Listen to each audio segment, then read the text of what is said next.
Hello, everyone. So, I came on to tell you all about my date.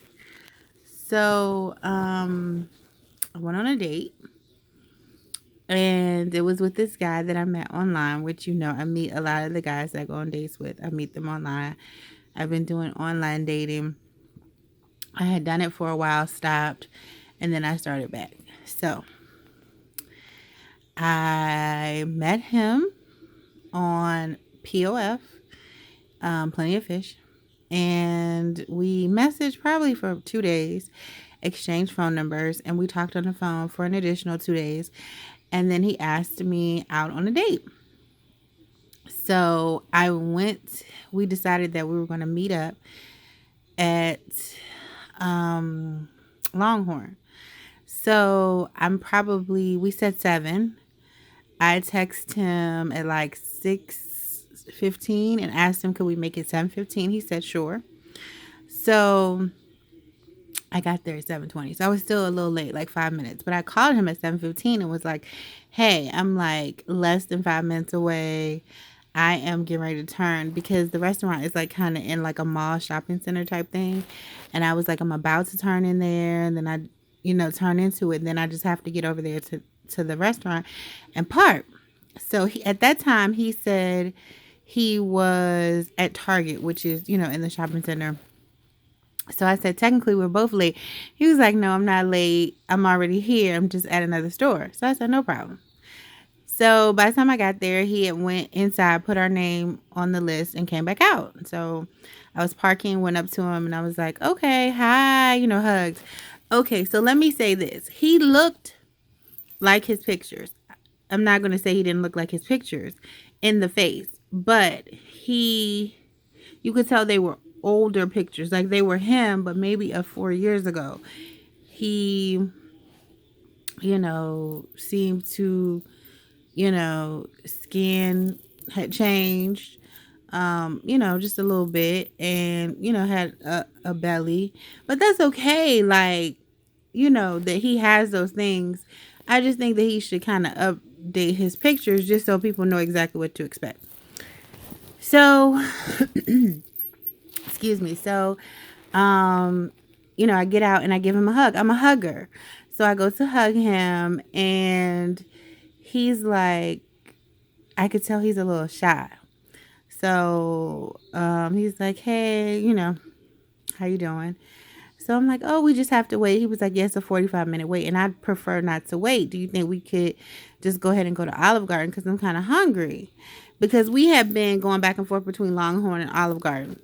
And he was like, it was on me. And I had picked Longhorn because I was kind of like on the keto diet.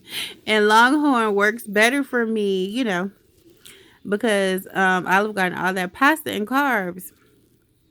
So I called Olive Garden and they said they had a 25-minute wait. So he was like, let's just go over there. By the time we get over there, it'll probably be 20 minutes. And then, we'll be eating versus staying over here 45 minutes. He was like, that could really turn into an hour. So I said, okay, no problem. So we went to Olive Garden. I put our name under his last name. Put our name on the list and we waited. And it was probably about 20 minutes.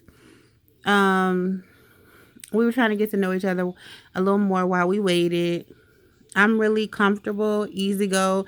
Nothing really makes me nervous like that around people because I'm such a personable person. I'm just outgoing, social. I can make my ex used to say I could make a friend in the bathroom because he would be waiting for me at the movies and come out of the ladies' room and I'd be like, oh, that's I met her. That's Sarah. I met her in the bathroom. He'd be like, why are you making friends in the bathroom? So, I just talk to people. So, anyways, long story short, we got seated. So when she goes back to take us to get seated, she takes us to a table. So he has a problem with it. And he was like, we don't want to sit here. We want a booth. And it wasn't that he wanted a booth. I just didn't like the tone in which he spoke to her because she's a woman. And really, she looked like a young girl. I mean, she might not have even been 18. She looked young. And so I just felt like, you got to watch your tone. So she said, okay, well, I have to take you back up front to see which booth is available for me to seat you at. So he turns around. He was like, there's an empty booth right there. There's an empty booth right there. And there's an empty booth right there. Like, he was pointing at booths that were empty around the restaurant. And I was like, trying to explain to him, because some people who have never worked in the restaurant field don't know. My first job, I was a hostess at Red Lobster. So I learned. Okay, so I was a senior in high school. My parents said I could work on the weekends. So there are certain sections, and then there are certain waiters and waitresses are assigned to those sections. So you can't seat them back to back. They call that double seating, because they feel like the customer loses. They haven't had a chance to get the other table's order. They could be slammed, or there could not be anybody in that section right now. It's a lot of variables. So just because you see an empty table or booth doesn't mean that they can sit you there. So I was trying to explain that to him, and she walked us back up front. We were following behind her. And as soon as she got up front, she asked the head hostess. She was like, they don't want a table. What booth can I take them to? The lady said 52. We turned right back around and got seated at the booth. So it was not a big deal to me. So we got seated, he said he always gets chicken parmesan. I said, why don't you step outside your box today and get something different? He was like, no. And I was like, okay, well, how about you get to tour Italy, because you still get chicken parmesan, but you get lasagna and Alfredo too. So he was like, okay. So he ended up getting that. The waitress comes over, takes our order, So we get 2 different salads, because I like my salad plain. Lettuce, cheese, croutons, and extra dressing. That's all I want on my salad. Whereas he wanted everything and extra onions, and I don't like onions. So she came and she brought us 2 separate salads. So, we're talking, we have good conversation. Like, that's why wanted us to go out, because him and I have great conversation. So we are talking. Something happened, and I look over on the other side of the room. When I look back over, he is picking up his salad with a breadstick. He had split a breadstick down the middle, and he was taking it like it was tongs or something. He was taking the breadstick and picking up the lettuce and eating it. And I was confused. I'm like, what is he doing? But I let it go. I'm like, people have their different things that they do, and I'm just let that go. So I let it go. And then, we're talking some more. He's eating like the breadsticks. I see him touching I don't like people who just randomly touch bread without, I just want you to touch the piece that you're going to get. I just don't like, people's hands all over stuff. So, and I wasn't going to eat the bread anyways, because like I said, I was trying to cut down on my carbs. So I was already going to get some pasta. So I'm not going to eat no bread. But it was just a fact of the matter. He didn't know that. So the food comes, we're eating. All of a sudden, he takes his fork and he sticks it in the chicken parm. He sticks it in the middle of it, picks it up like this, and starts eating, turning it on the fork, and starts eating the chicken parm around like that. And I'm like, what, am I on candid camera? Like, what is going on? Totally confused. Again, he's an adult. But again, I didn't say anything. Then the next thing is he picks the chicken parmesan up by just by his hand. He just picks it up. It's no longer on the fork anymore. He picks it up and he's eating it like it's chicken nuggets or fries that he just picking up. He's just eating it. And I was like, why are you... Finally, I had to say something. I was like, why are you doing that? Why are you acting as though the fork is not your friend? As though you don't like the fork? Like, you're barely using your fork, and I'm concerned. Like, I don't understand why you're not using your fork. And he was like, this is just how I eat. So I was like, oh, okay. So now, at Olive Garden, you get... Your utensils are wrapped up in a gold cloth napkin. Okay? So it's like a sateen fabric. So I look up again, and he's wiping, like, the bread. When the breadsticks come, they're wrapped in a thick white like paper towel, but it's thick, and they're wrapped in a bread basket.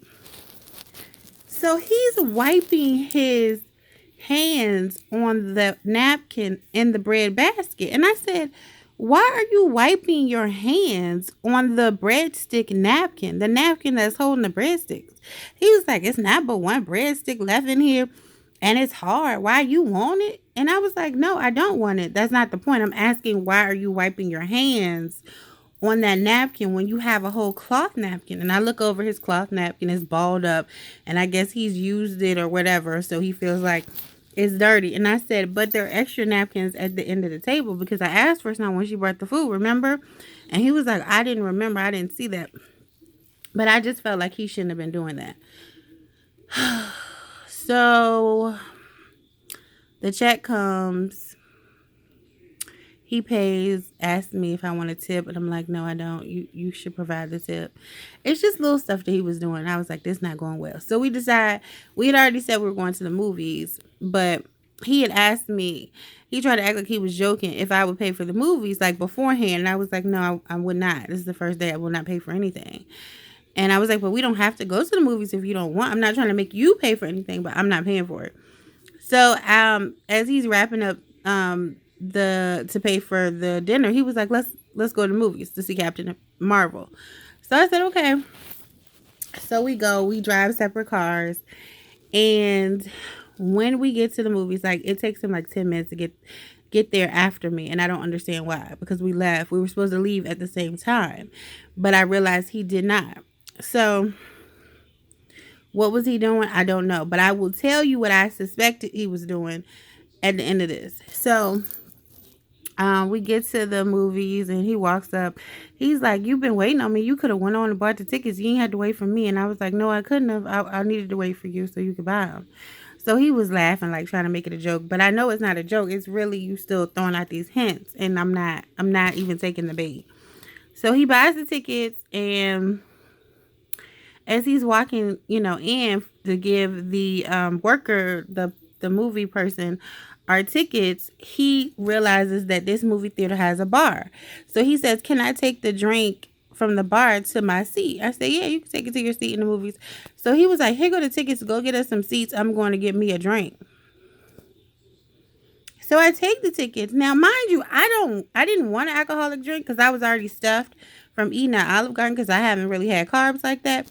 But the point is, he didn't even ask me, do you want a drink? That's the polite thing to do. I didn't say anything. I went and got the seats. He comes in there with a 24-ounce beer and a double shot of Hennessy. Okay, that's what he comes back with from the bar. So, he sits down. He was like, I'm glad you got these seats because I'm 6'3" and I need to stretch my feet. So I'm like, okay. So he sits down. He stretches out. And, after he drinks all that liquor, he's like barely keeping his eyes open.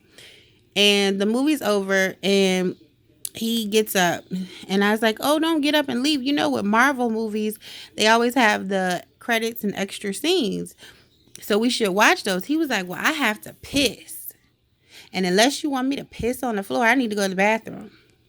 So I'm like, why would you say it like that? Of course, I don't want you to urinate on the floor. You don't have to be on crass and say piss. I don't want you to use the bathroom on the floor, so go ahead and go to the bathroom. So he leaves out, goes to the bathroom. I stay in, look at all the credits and extra scenes, and it's like an additional 10 to 12 minutes. He never comes back inside. I know he's not using the bathroom all the time, so I'm like, where did he go? Did he leave? What happened? So I leave out, and I check my phone because I have my phone on silent. I check my phone, and it says I'm outside. So I go outside, and as I get outside, I see him standing at his truck, and his truck is running. So I'm like, what is he out here doing? Warming his car up? He ain't got to warm his car up. It's not wintertime. It's not cold. So I see him, and he has his back turned to me. So then he turns around and sees me. He has headphones in his ear. He sees me. He immediately turns back around and walks to the door of his truck. And I'm like, that's weird. Why would he turn back around and when he sees me coming? All of a sudden, I look down at the ground, and I see his foot twisting on the pavement. And you know what that means.